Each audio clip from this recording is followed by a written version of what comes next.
Hey Jason, how are you? I'm wonderful, Brian. Thank you for having me on the show.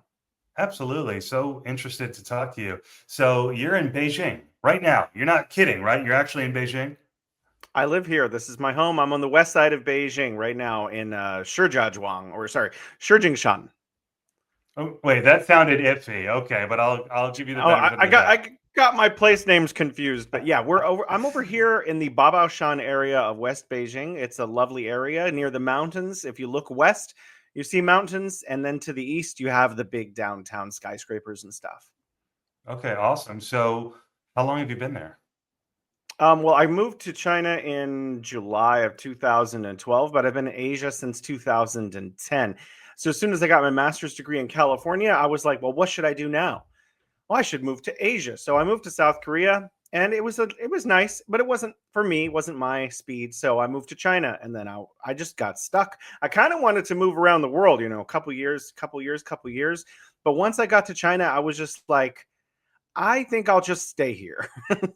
So many questions already. So let me stop you because I know if I let you talk, which I want to do, I will just have so many. I want to catch up real quick. What was your master's in first thing?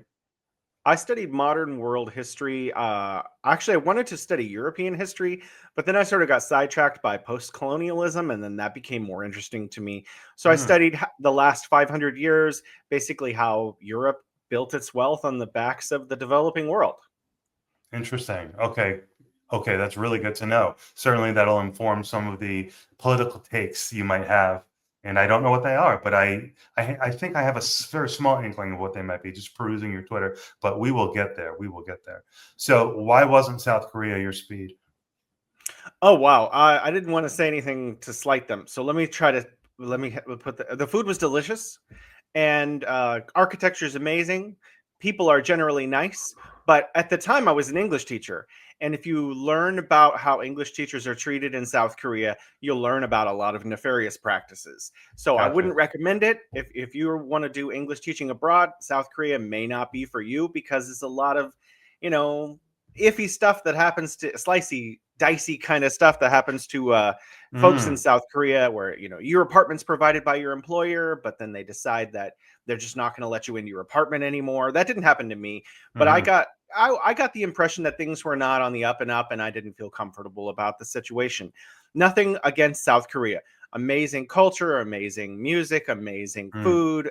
Just my position as someone who was working there, I wasn't satisfied with. So are you an English teacher now No, in no, I China? moved to China as an English teacher. That's correct. But after Hmm. a few years, I no longer did that anymore.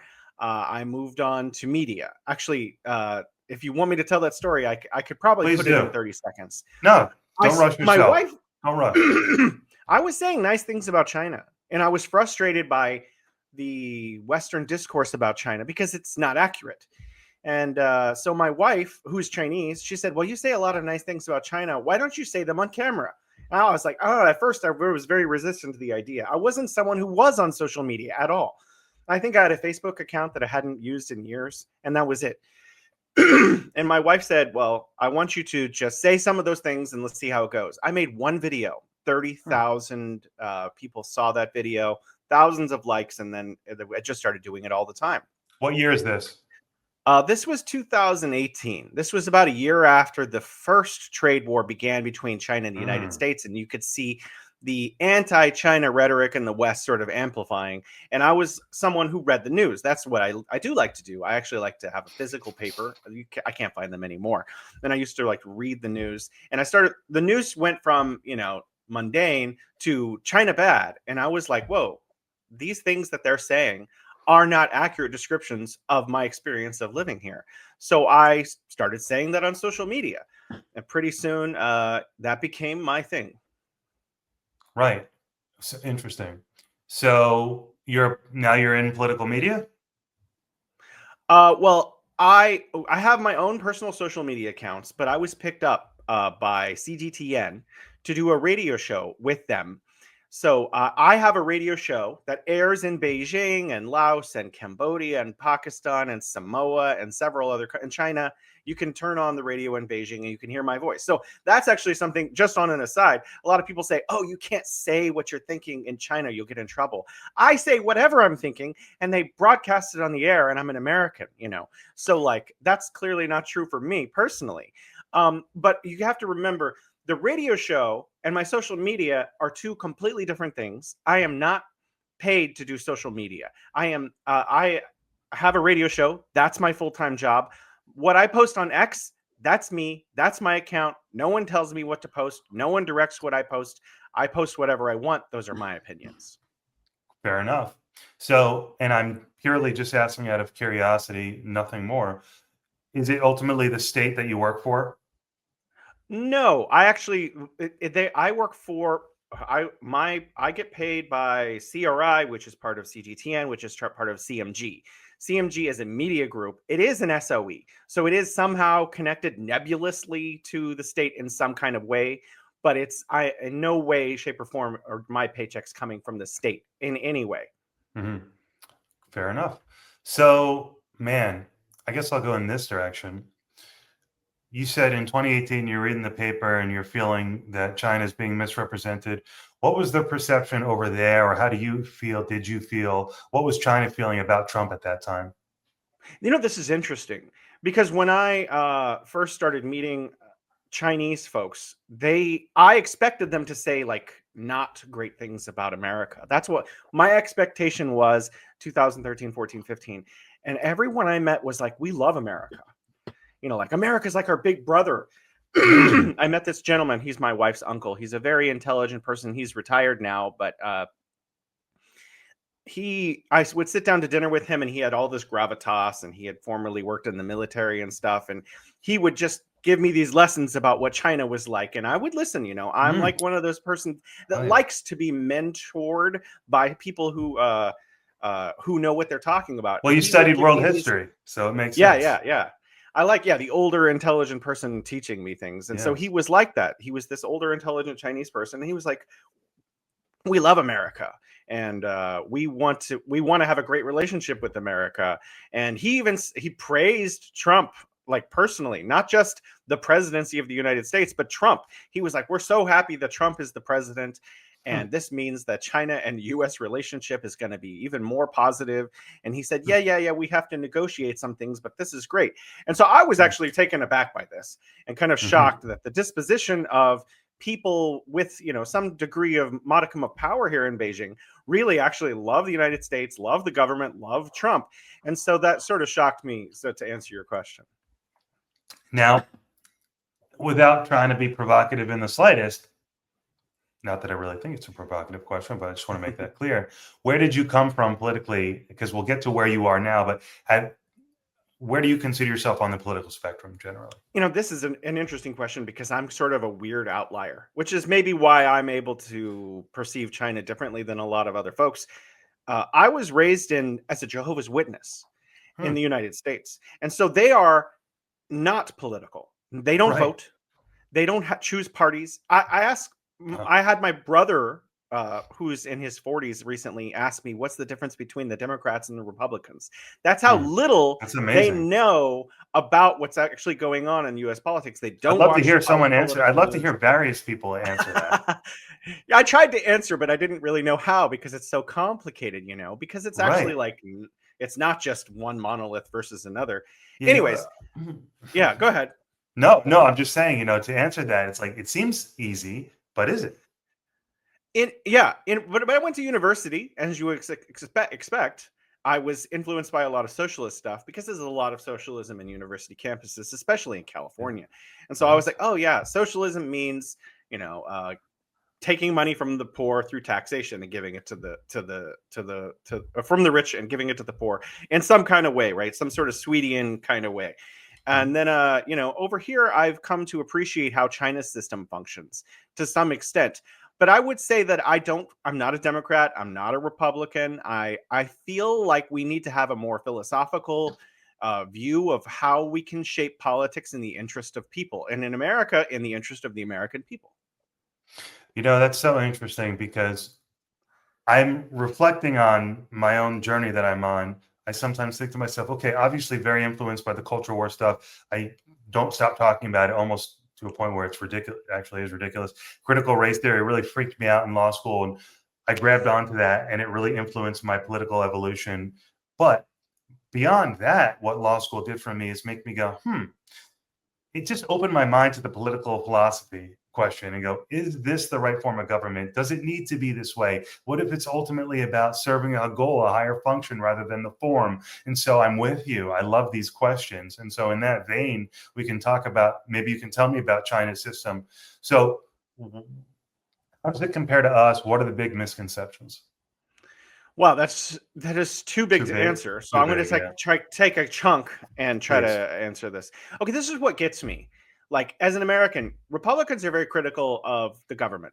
Democrats are very critical of the government for different reasons, for different nuances. But everyone I meet in an American, I think it's actually just Americana, we're critical of the government.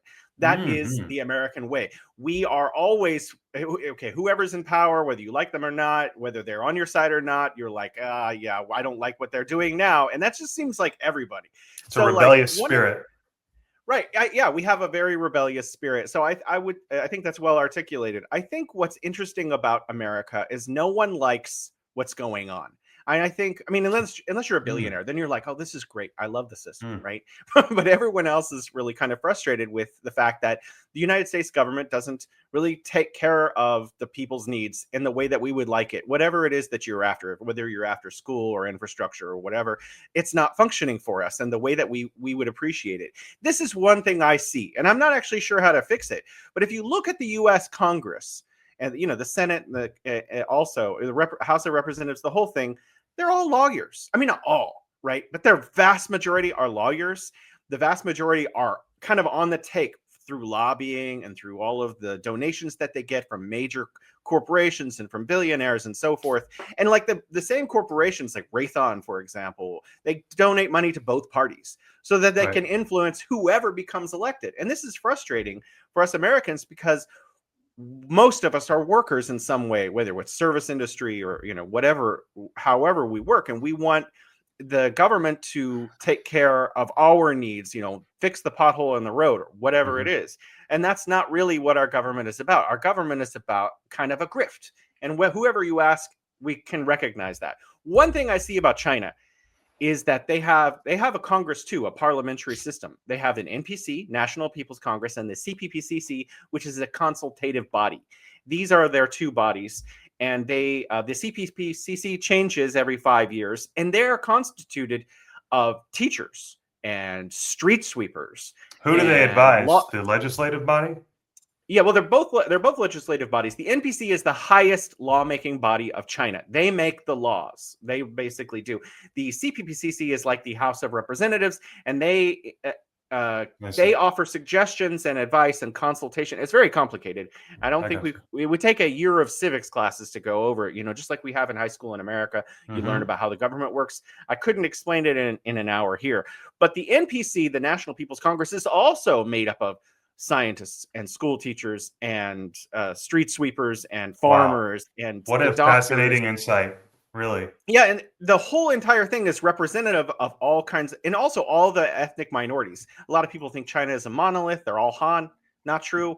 It's 91% Han and 9% majorities. And that 9% is like, more than 100 million people. So we're talking about, Uyghurs and Hui and Miao and Tibetans and all these ethnic minorities. And they are also represented actually at about 15% in these legislative bodies. So they actually have more representation than they actually, as a percentage of the population, what they comprise. And then you have also the same thing in the United States, where it's representative of all the different territories and land masses of China.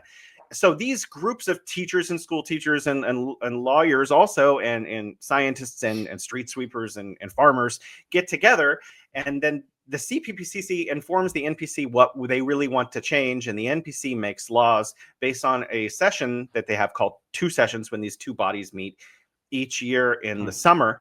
And then they make the laws based on what like a sort of a well-informed idea of what people need. And no offense to Trump, I'm not trying to take a jab at him here, but last year or early this year, he said the word groceries is an outdated term. You can look Mm. this up.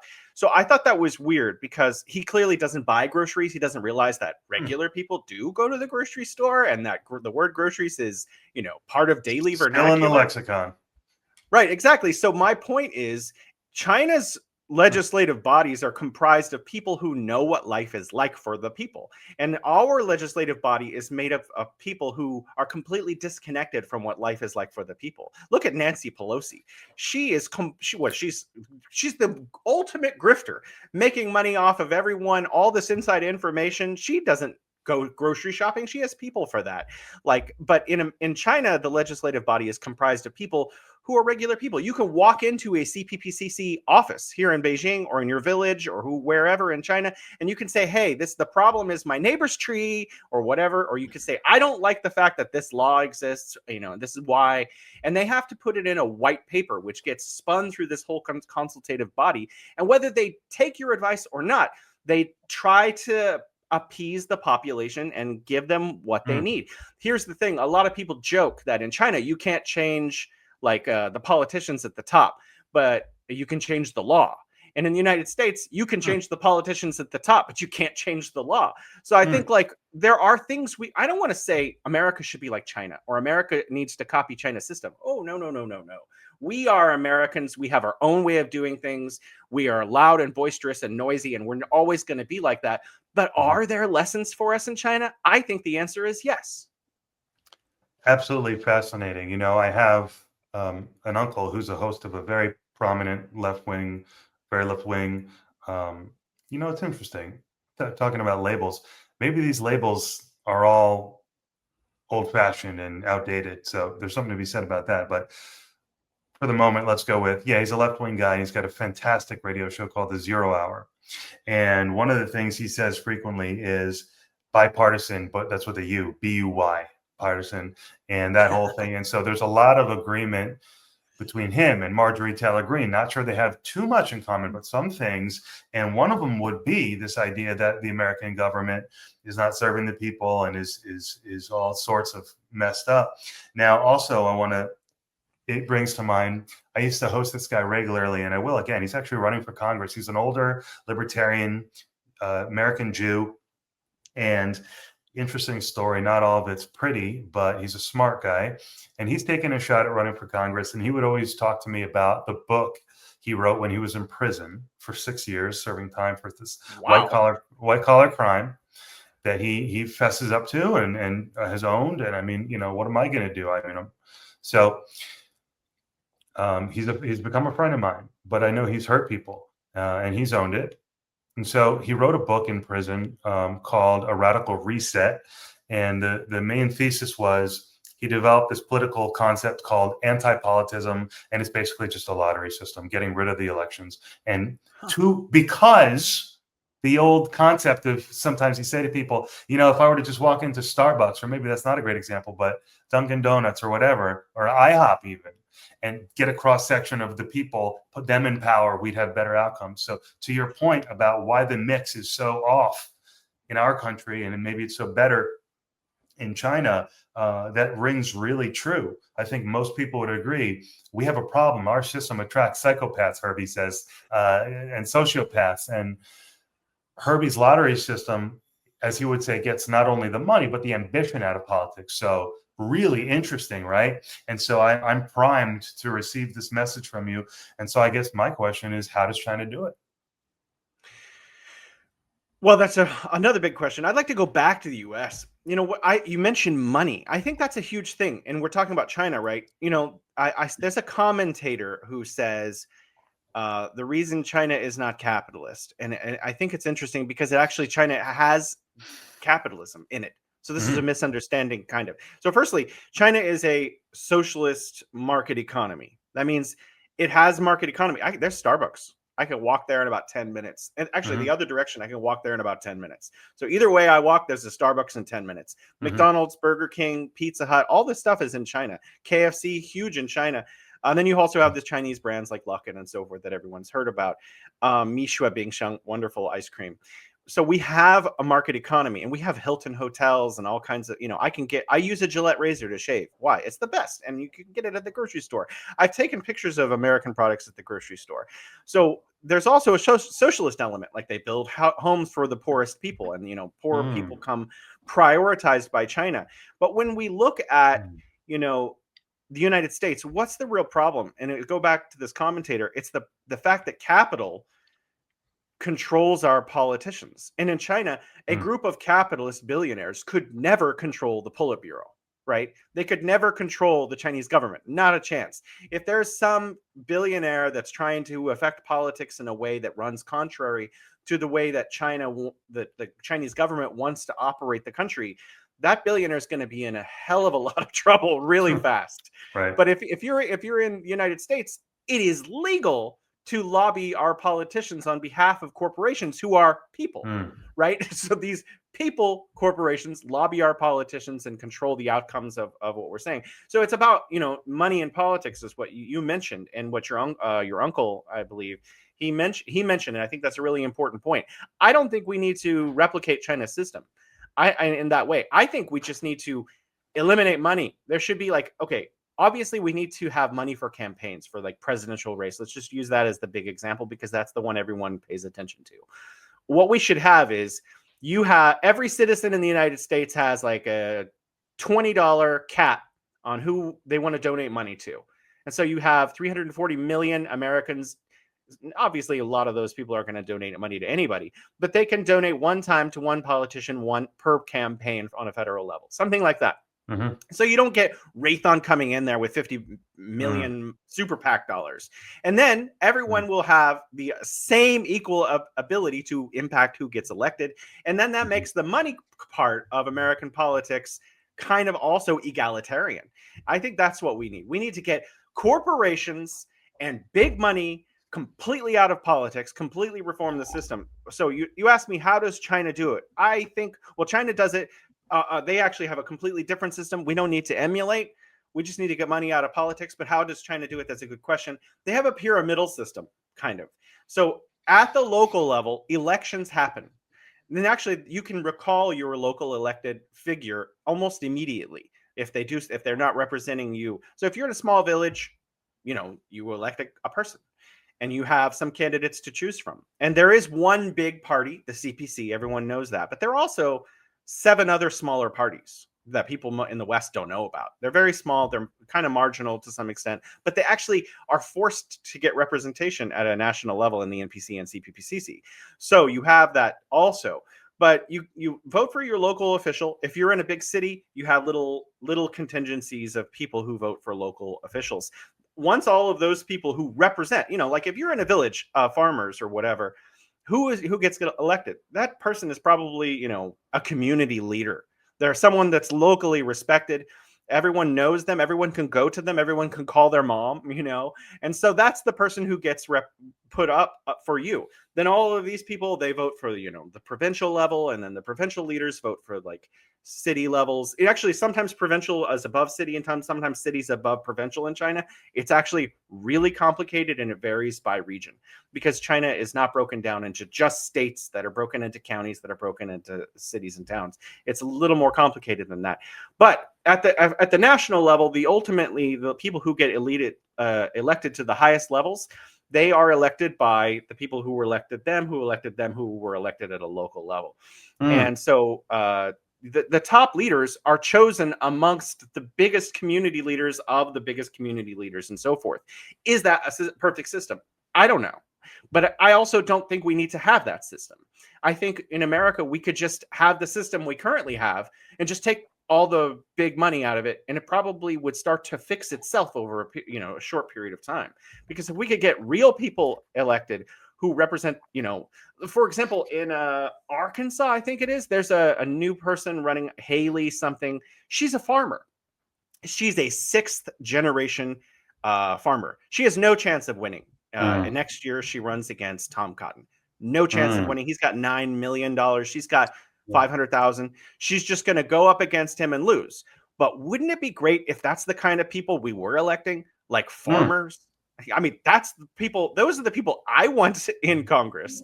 But I mean, ultimately, those are not going to be the people that are in Congress. And so I think that is part of the problem. It's so interesting for me because I'm feeling now like, okay, I can build on this based on, I can start to piece together at least because the question for me is, okay, you voted for Trump, big fucking deal. Now, what do you want to do? What's your identity? What do you want to advocate for? And so if we could slowly piece it together and it starts on defense, okay, let's get rid of the corruption. Let's improve the basic plumbing of the system. I can get on board with that. But what my mind goes to is, okay, let's say you do that. The question is, what is the best political system? Is it a socialistic? Is it collectivist? Or is it an anarcho-capitalist? So my mind goes to, what would the ideal system look like? Would it be government funding major programs? It sounds like you're probably going to say yes. I think back to your housing example. So I guess what I'm getting at is the problem, if we put more sane, normal people in government, would the result that we get be, okay, we're going to build houses for the homeless and fix the problems? Is it that simple? Or is there something to the libertarian anarcho-capitalistic view? Well, I mean, that's a really important philosophical question. I personally, this is my own position, I think the purpose of government is to provide people the opportunity to pursue happiness. And so I don't think that means libertarianism. I actually think Hmm. that means giving people the tools that they need to build on. So basic education and housing, really basic things should be basic guaranteed. In the Hmm. United States, we have 41.7 million people on SNAP. Now, I think it's good and bad. I think actually it's good that we're taking care of our hungry people. I mean, that's just a moral and ethical thing. And I'm glad that the United States is doing it. And we should be proud of the fact that it's happening. But is it great? No. There's several different reasons it's not great. One, does it create incentive to go out and get a job? Obviously, a lot of people who are libertarians or, in the Republican Party are going to say, no, we should not be making it easy for people to leech off of a system and not go and get jobs. The philosophy in China, same. So this might strike a lot of people as odd. China doesn't just build homes for people and say, "Great, here's your home. Enjoy the new high life." I've been to a lot of the places all over China, all over China. In Xizang, also known as Tibet, in Xinjiang, I've seen houses built all over the place where they were almost given to the poor. But China doesn't want to just give to the poor. China wants the poor to have the ability to take care of themselves. But the difference between China and the United States, which both have this idea that the poor should be able to take care of themselves, is China gives people the ability to take care of Hmm. themselves. And let me explain how this works. It might take a little while. I'm writing a new book on it. Oh, great. How China is raising people out of poverty. It's not just like, here's your apartment, good job, here's some money. That's not what China socialism how it works. What China does is it gives vocational skills training. So if I've been to a lot of some of the absolute poorest places in China, where 10 years ago people were starving to death, and now they're doing well. How did China do it? China came in and they said, okay, obviously you're not going to be able to take care of yourselves if you're living like in a tent in the desert. So in a place called Pishan County, where I've been, and I post this picture often, in this particular case, homes were given free. So they built a set of apartment complexes, they built a school, they built a vocational training center, and they built a small clinic. And if you need to go to the hospital, you need to go to the bigger city, Hotan, which is about an hour or two drive away. Now, they took all these people, families that have been living in the desert for centuries, maybe longer, people Hmm. who have just been there forever. And Wow. they identified them over a period of many years through several different surveys. And they found the poorest families. And then they said, hey, would you like to come live in an apartment? So then those who said yes, which is almost everyone, they got this free apartment. And they moved to this place in Pishan that I've been to. And they have an apartment with a couple of bedrooms and a bathroom and laundry machines and all of that kind of stuff. And this was done for free. And they were given these apartments. They were also given these massive greenhouses that were built by the government, which are actually just simple. It's like a big block of concrete with a tent over it, and it has some glass and stuff. And there's electricity and water that have all been installed by the local government, paid for by Xinjiang, but also some money from the central government. And they were said, now you can just grow subsistence for yourself if you want to, Or agronomists will come from the cities and they will teach you how to grow crops for sale. Will give you and their 5G towers set up. This is China. Their 5G towers set up everywhere. Cell phones and training on how to use those cell phones was given so that they could sell their product not just locally but on a national level as well. And then all of the greenhouses that I went to were growing for sale, big tomato crops and stuff like that. So these families now make money by growing crops, 2 or 3 different yields per year, and then they sell those to the market and they pool together in different kind of collectives, like you would have at a cafe in America sometimes. And then they sell them and they split up the profit, and actually they're starting to thrive. So what did China do? They gave them education, school. They gave them education for adults, vocational school. They gave them a place to live, electricity, a means to make money, and the technical and vocational education to make money. Now they're in a position to provide for themselves. And the next generation of kids who are educated may go to some of the greatest universities in China, because minorities in China get preferential treatment when entering universities, kind of like in the United States. So what's happening is China has created an engine for them to make their own lives better, instead of just giving them SNAP. And then that's the end of it. They actually give them the means to raise themselves up. And in the next generation, they will be just as well off as anyone. I want to give one more example. I went to Xizang recently, also known as Tibet. And I went to a village where the same kind of thing happened. They took all these poor people who were living on mountainsides and stuff, and they put them into one community voluntarily, of course, gave them education and so forth. This village firstly, this one was not free. This one cost 10,000 RMB to move in, and that they were able to pay off with jobs that they were given, because the village is located near a bunch of industry. They were saying, do you want to do this? Do you want to do that job? Do you want to do this job? Or you could have no job. Everyone chose job. The average disposable income is 20,000 RMB, which is only a few $1,000s a year. But they were able to fully pay off their 10,000 RMB loan within the first year, decorate their homes. Their kids, I met their kids in some cases, and they were studying, they were actually studying local Tibetan at the time. So they were learning their own language. They're learning Mandarin. They're learning math and science, and they will go to some of the community schools in the area when they get older, and maybe they'll go to local universities or not university, or into farming, agriculture, industry. So again, China is creating an engine where it's creating the ability for these people to have jobs, to take care of themselves.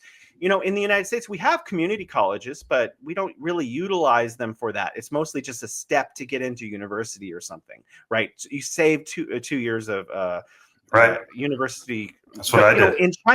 In China, yeah, that's what I did. And that's what China is doing, essentially, is creating all of these local engines, and they've chosen the absolute poorest parts of China to set these engines up. And they're creating the opportunity for poor people to take care of themselves. That's what we should be doing in America. If we have 41.7 million people on SNAP, we should be not just giving them coupons to go get ham. They should actually be given the tools. In local communities we could think about maybe setting up special economic zones for factories to come in and get tax discounts or something set up in their area so that they can get jobs, so that they can take care of themselves. China and the United States both have the philosophy that the poor should take care of themselves, but China facilitate the poor being able to take care of themselves. We can learn from that. Yeah, no, that sounds amazing. You got me fired up and ready to, vote for Elizabeth Warren all of a sudden. Don't tell my Trump supporting followers. But no, and funny because some MAGA are the Marjorie Taylor Greens, and I might be wrong putting her in this category, but I think of her and others as more of a socialist, open to socialist, nationalist, policies. So there's that. But no, that's really interesting. It makes perfect sense. Attack the problem, assess the worst of the worst, and flip it, invest, and change the whole situation. Would it work? And that's the big question. And I guess ultimately you'd have to try it to find out. So that's very interesting. I mean, if you go back to the pre-Reagan era, and we were building homes, right? We were in the United States at a federal level, we were building homes for the poorest people, but we were not providing them the opportunity to raise themselves out of just getting that home. What we need to do in the United States is identify poor places, in the United States, the poorest places, and then not just give them food or just apartments. That doesn't solve the underlying problem. We need to give them the vocational training that they would need to take care of themselves. And to, people don't want SNAP. They want self-respect, in my opinion. I mean, maybe there are people who do just want SNAP. We both know that's true. But most, I think, Americans are proud. We are very, very, probably too proud of people. And what we want is to say, I earned this. Right. This is, I paid for this. I paid for my food. People want self-respect in America, and that's what we should be offering, in my opinion. I love that you said that, because I was thinking about it earlier, but it slipped my mind. This idea that we should target by socioeconomic class, not race or anything else. But if you want to target poor areas and say, this is our problem, that is easier to digest. Even if you're a Javier Milei loving libertarian at the moment, at least you could say, all right, there's not inherently a culture war in that. Now, you could say economically, and Javier Milei probably would say that there is a culture war involved in that, but that is much more palatable than any sort of racial tension. So it brought me to my question when you mentioned there's an affirmative action of sorts over there. Is there any racial tension or culture war stuff in China? That's a really interesting question. I would say yes and no. Mostly no, but there is some jealousy among the Han majority about the Gaokao system. Okay, let me just try to slow down. I forget that I'm talking to a lot of your fans may have no idea about China. So there is a test every year when you graduate. It's like an SAT test, but it's much more important because it is the single determining factor for what university you get into. It doesn't matter if you were president of the chess club. It doesn't matter who your daddy is. If you pass this test with a high score, you get into the best university. Low score, maybe no university. So this Gaokao matters enormously. However, minorities, especially in impoverished regions, get preferential treatment. So they get points added to their Gaokao score to enable them to go to the best universities. Now, I would say there's not racial tension. There's a lot of different things to say. In the United States, we have a system of tolerance. And a lot of us think that's great.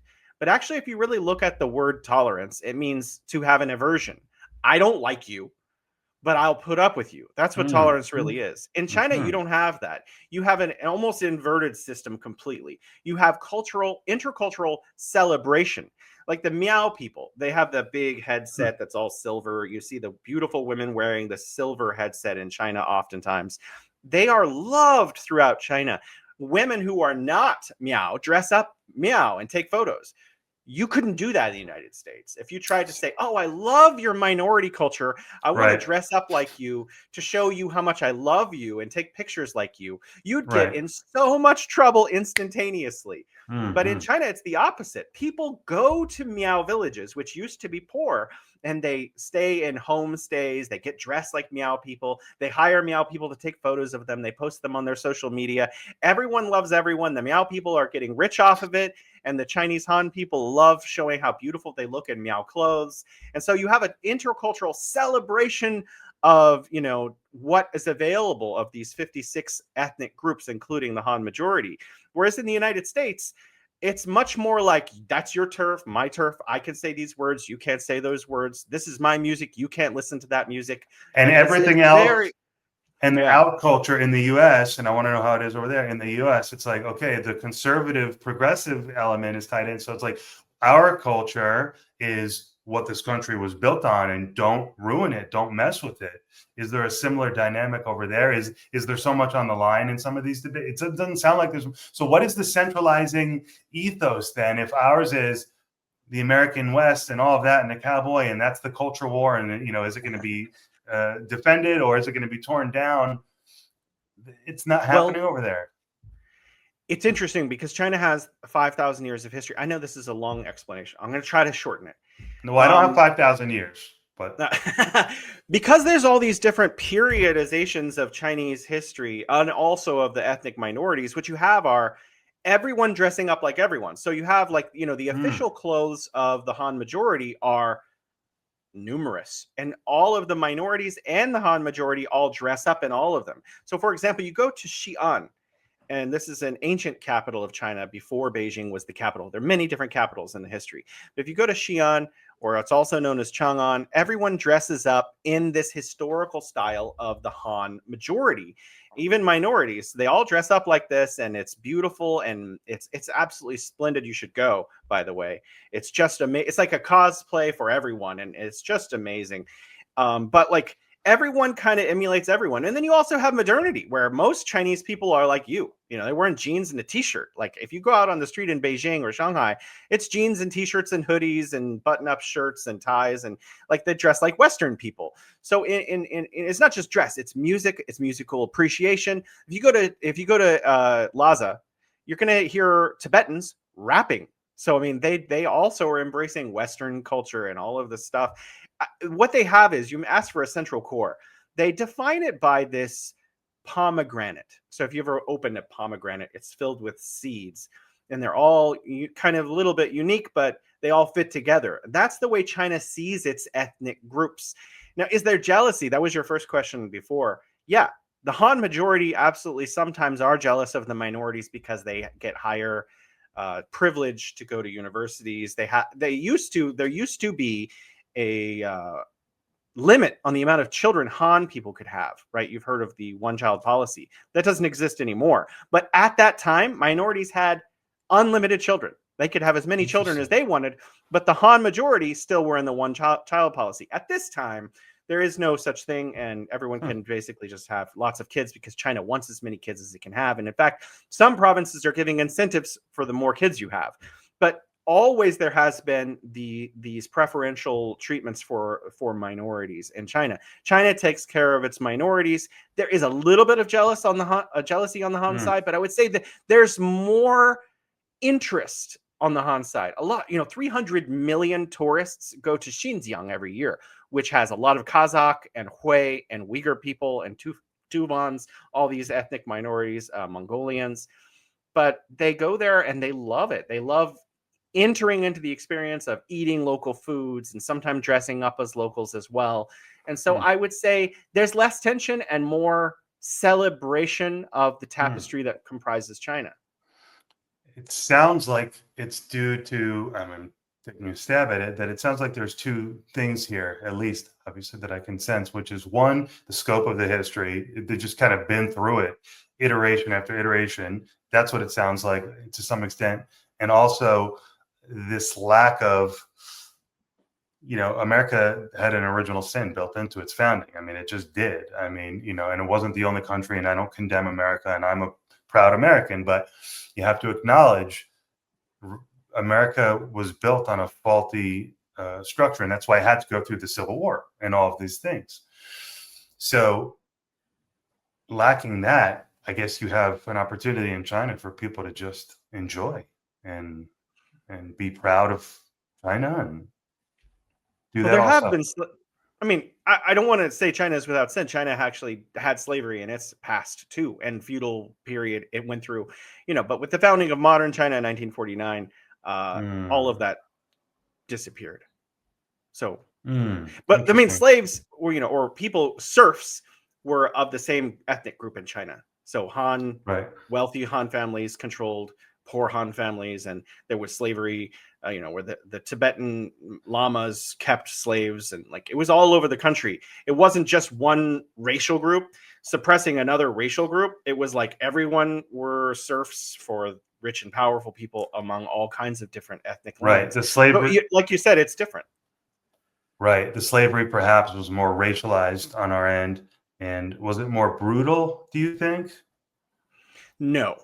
I've seen pictures of people in different cities in Xizang where they had their like hands cut off by their masters and stuff. So no, I would say it was just as brutal in China. Serfdom, the period of serfdom, in China was just as horrible as it was in the United States. I think what's different about the United States and England and so forth is that it was on racial lines largely.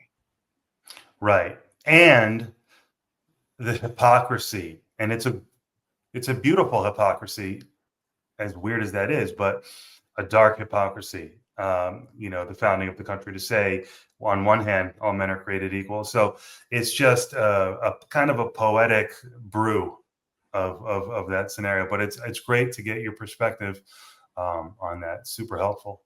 So, so how does China view Trump/America now? Unfortunately, it's not as wonderful as it once was. And so, like, it was during the, oh, and this is not just Trump. Again, during the Biden administration, the Commerce Secretary Gina Raimondo continued Trump's policies of trying to decouple and de-risk and prevent China from getting access to certain technologies, like in semiconductors. This is actually really complicated. And the thing about it is, because China was forced to develop this technology indigenously, now it almost doesn't need the West and its technology in terms of semiconductors. Do Western technology companies still produce finer semiconductors than China? Yes, but not that much finer, and not with the application that was once necessary. Now China is actually like, we don't want your semiconductors, and in some cases there are bans on importing certain Western semiconductors.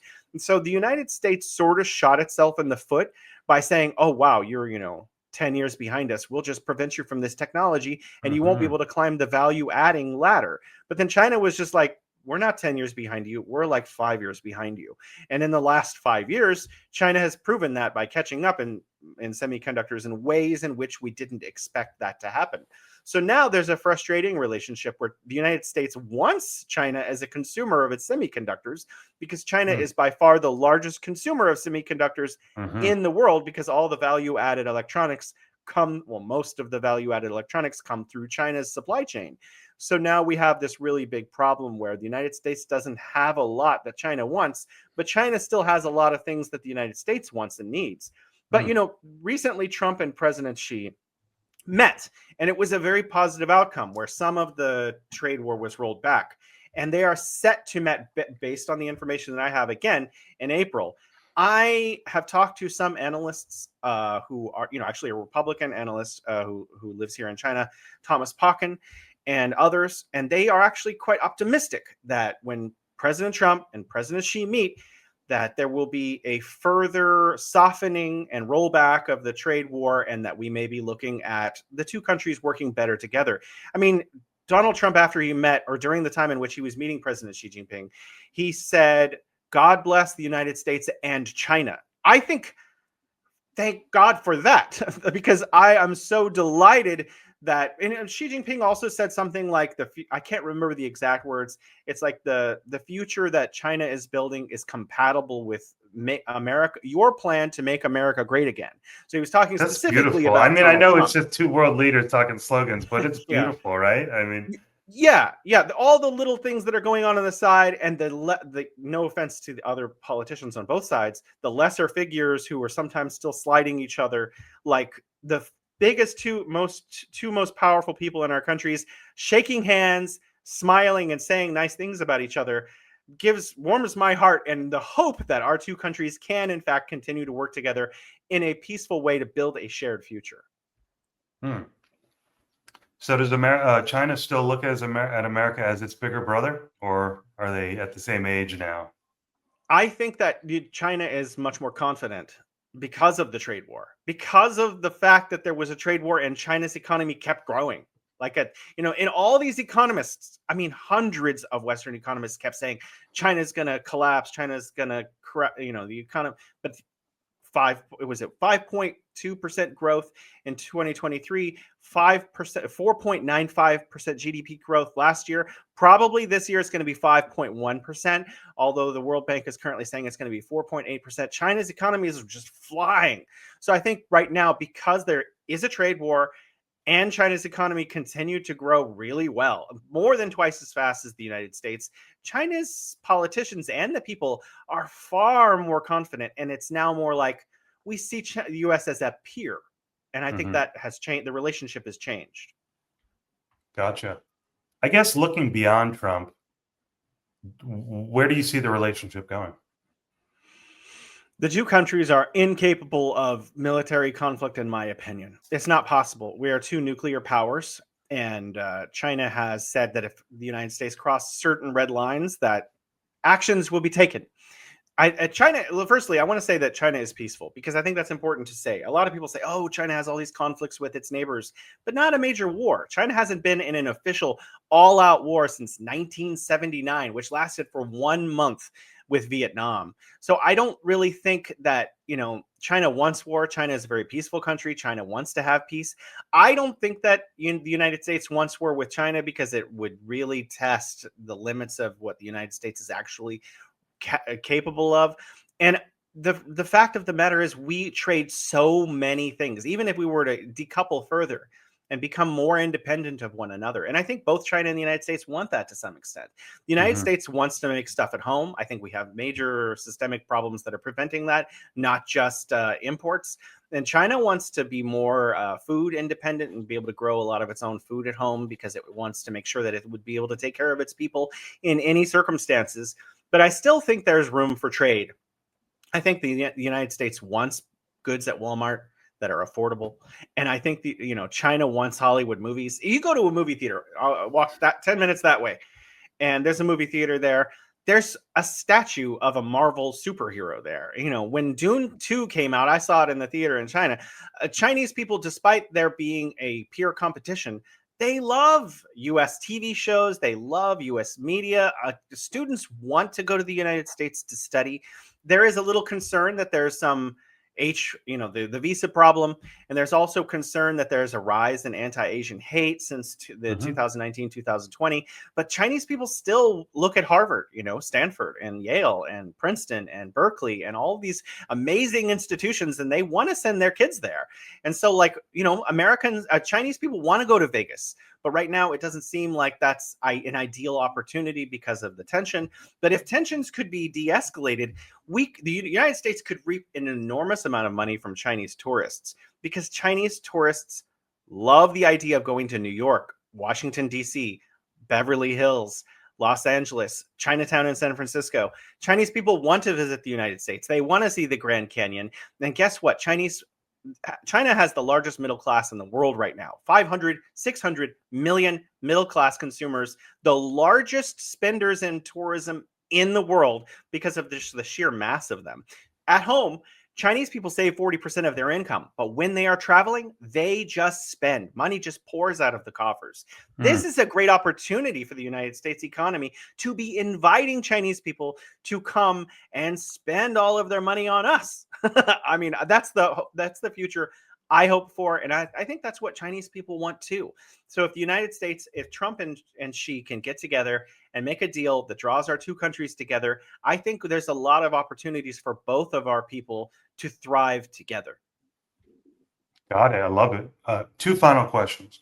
One is, do you want the one? Do you want to answer, if you would answer your opinion on Trump? I actually just curious about your opinion on him. Okay, so you want to take that? Wow, that's a tough one. My own personal opinion, as kind of in the first half of the show, is that all of our U.S. politicians are, to some extent, beholden to the large corporations that put them there. So I'm not pro Biden or pro Obama or pro Trump or pro Hillary or anything, because I think all of them have taken massive amounts of money from the corporate and the billionaire class. And I think we need to start electing regular people, not just, no offense to Trump, I don't mean anything personal. He's a billionaire. I would prefer a regular American Hmm. with good ideas to be in the presidency rather than someone who comes from enormous privilege. Nothing personal against him or the people who support him. I just would rather see a system that is more transparent and is more built on the working class. It's well said and very reasonable. Thank you for that. Final question, I suppose, is it all peaches and cream in China? Give me one thing China's working on. Give me a little dimensionality to the experience in China. I could give you numerous examples. And I don't know if all of them will ever be fixed. One of the things that bothers me personally, and this is a personal thing for me as a human being walking around in China, is that e-bikes and motorcycles are all over the sidewalks. And so when you're walking down the street, you see an old lady, and a young toddler. And I'm a 6 foot tall, 300-pound guy. I work out 5 days a week. Like, if a motorbike hit me, I'm more worried about what's going to happen to them than me, honestly. Hmm. But like, if a toddler gets hit, oh my gosh. So I really would like to see China take efforts to take these vehicles off of the sidewalks. I don't mind like an old person on one of those little like scooters that they have in TV commercials, right? Like that's Right. fine if there's a wheelchair, whatever. But e-bikes are quiet and they go fast, and they're on the sidewalks in every major city and in Hmm. pedestrian bridges crossing, major rivers like the Yangtze. I would like to see all of these kind of two-wheeled vehicles on the street or in their own special lane. I despise the fact that they're just zooming around on sidewalks, putting everyone's life at risk. I would say also the pension plan is not as good as it could be. For like, if you're a rural farmer and you haven't contributed to the pension plan, your pension is actually quite low. But if you live in a major city like Shanghai or Beijing, your pension is reasonably high. I would like to see a better, more universal pension plan. This is actually part of their plan too. There's a plan called the Common Prosperity Plan, where China is trying to grow its economy by 2035, and also there's a plan to grow it by 2049.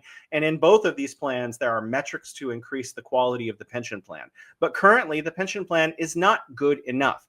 Also, we have very affordable healthcare. Don't get me wrong, and it would make most Americans cry in sadness if they can understand how cheap it is to go to the hospital here, even Hmm. without insurance. However, the actual the healthcare scheme only reaches like 98% of people, or 95 in some cases, depending on what metric you're using.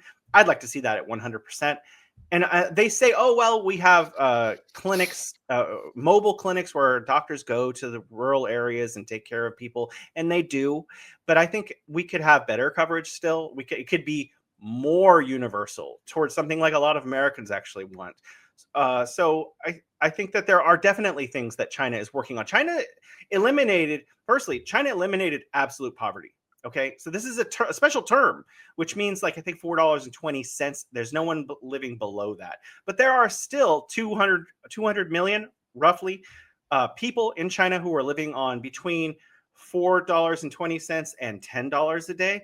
China's plan is to raise those people out.